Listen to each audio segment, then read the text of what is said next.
Hey guys, welcome back to Ultra Healers. I am Baljeet Saini, and I spent the last 6 months researching strategies and techniques of how to cope with anxiety, how to heal anxiety naturally, and how to minimize anxiety, panic attacks, and panic disorder completely naturally. So check out this 3-part series that I made. This is part 1 of 3 of how to do all of these amazing techniques naturally to minimize and or even eliminate anxiety completely. So check it out. You're gonna love it and have fun.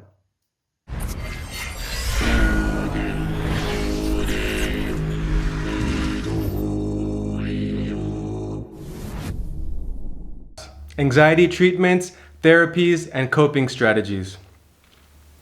Yay! We're almost there. Thank you for tuning in again on this amazing, beautiful day. I hope that you checked out my previous videos on anxiety before getting here.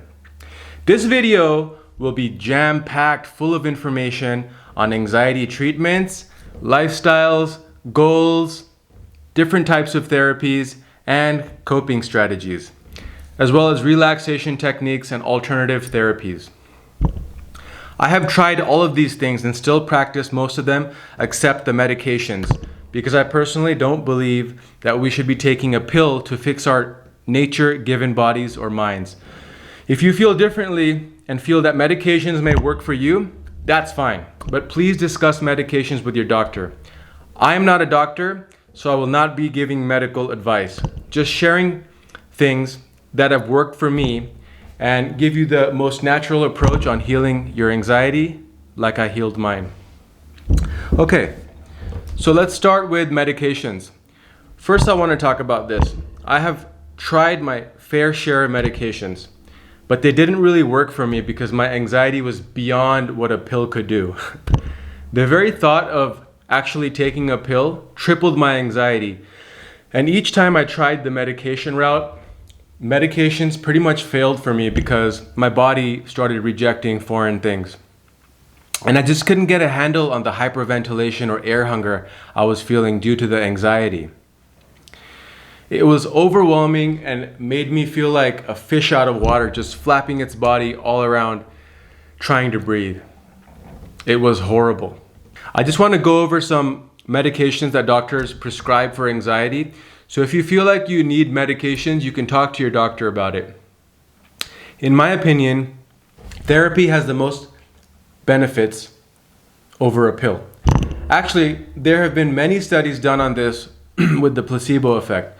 Studies also say that the selective serotonin reuptake inhibitors, or SSRIs, only work about 30% of the time. The rest is just a placebo effect. Medications are simply tools to make changes in the brain. SSRIs do not directly reduce the anxiety. The real element that is actually making the change is you. So people use medications to just kind of get the ball rolling. If you can get the ball rolling without a medication like I did, it'll have much of a stronger and rewarding outcome. Studies show that people who heal naturally actually have less relapse rates versus people who rely on medication. Some other medications that are prescribed for anxiety are serotonin, norepinephrine, reuptake inhibitors or SNRIs, benzodiazepines, gabapentin, betablockers, and buspirone. I'll not go into these in detail, but I do want to mention something about benzodiazepines. People are quick to be attracted to these medications. I'm sure you have heard of Xanax, Valium, Ativan, Klonopin, or Librium. If you have seen The Queen's Gambit on Netflix, the tranquilizer that the chess champion uses was Librium. In any case, benzos may make you feel amazing and get rid of your anxiety right away. But they're only beneficial in acute situations like panic attacks, alcohol or drug withdrawal, or sleep problems. They work by increasing the effect of the brain chemical called GABA, which reduces brain activity in areas the brain is responsible for, like rational thought. The problem with these medications is that it may work in the short term, but they're highly addictive and withdrawals from benzodiazepines is extremely difficult to withstand. The withdrawals can be longer lasting and worse than alcohol withdrawal. Not to mention, regular use will blur the boundary between rational and irrational thinking, as well as minimize your chances of effectively training your brain through exposure therapy, thereby preventing the rewiring of your neurons and prolonging the anxiety symptoms, making them a lot worse in the future. These are some of the reasons I'm not in favor of medications. Okay, that's where I draw the line on medications. They are not for me. Let's talk about lifestyle goals. Lifestyle goals are very important when it comes to anything, really. But they're especially important when we're talking about healing anxiety. The reason for this is that we want the brain to get used to something. What do we want the brain to get used to? New changes in behavior. Positive changes in behavior so that we can get out of the rut that we are stuck in. The very rut that keeps making us fearful of certain situations or things, or even our constant negative thinking patterns, worries, negative feedback loop patterns in the brain. We want to step out of this hamster wheel into a new light, in a new experience that will help us overcome all of the issues we are facing with mental health. Once we change our habits, we can start seeing the positive results. So, what are lifestyle goals?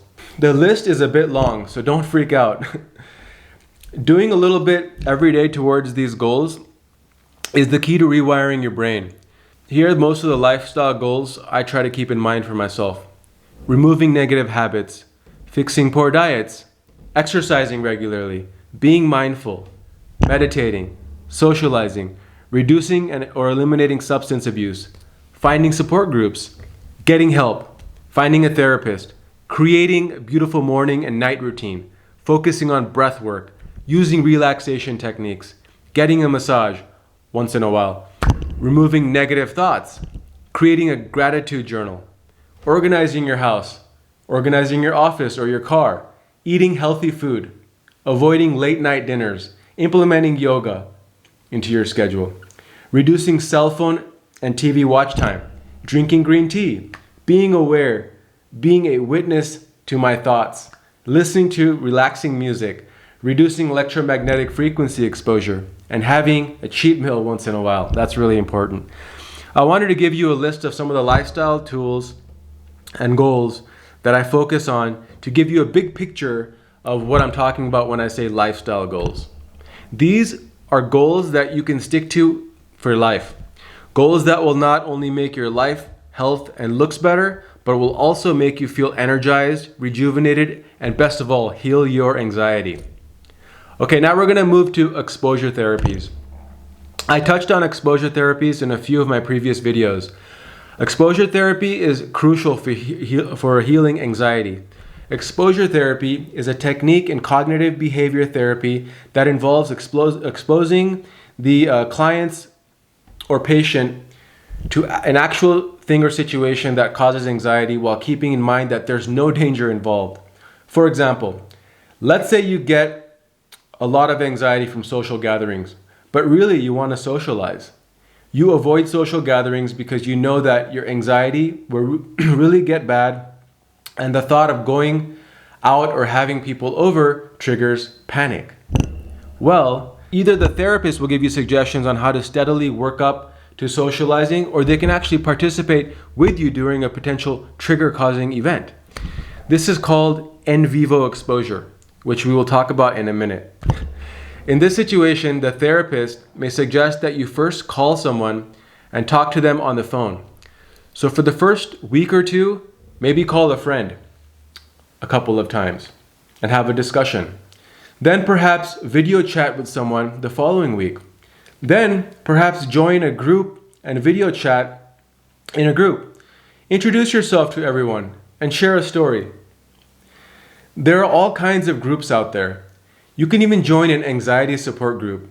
You basically work your way up from small amounts of exposure to larger over time. Then the following week, you can perhaps invite someone over Then the following week, you can go to someone's house. Then go to a small event, and then a larger event. As you increase your exposure slowly, the brain will learn that there's no danger involved. Another example is, let's say you're afraid of driving because maybe you were traumatized by an accident or driving in traffic causes anxiety. It may cause you to have anxiety getting behind the wheel and going somewhere. So the first week, just sit in your car for a few minutes at a time. And then the second week, reverse the car out of the driveway and come back. Then the following week, go around the block. And then the following week, go around town. And then after that, get on the highway and take the next exit. As you're working your way up slowly, the neurons are already rewiring themselves. The amygdala is reassociating and repairing those triggers, and your anxiety is being healed. In vivo is when the therapist is with you while you are experiencing exposure therapy. Whether they are physically with you or on a video call, the therapist is guiding you in real time as you're experiencing exposure. This gives the client or patient an extra blanket of security in case anything goes wrong, whether in the mind or in real life. This is very useful for those who can't get the ball rolling on their own and just need a little guidance until they can maneuver the triggers themselves. Hey guys, how was that? I hope you liked part 1 of 3 of this series of coping strategies and anxiety treatments. Now, I created a course that goes over everything, how to heal anxiety completely naturally. And I'll put a link in the description below of how you can access my course. And there's going to be more information on how to heal anxiety naturally and coping strategies here. If you click on this, this will be part 2 of this series. So I hope you enjoyed that and I hope you got something from it. If you did, please like this video and help share this video and subscribe. It really helps with the algorithm. And I really want to get this word out there for people who are suffering with anxiety, panic attacks, or panic disorder. Thank you so much and check out part 2 of this series.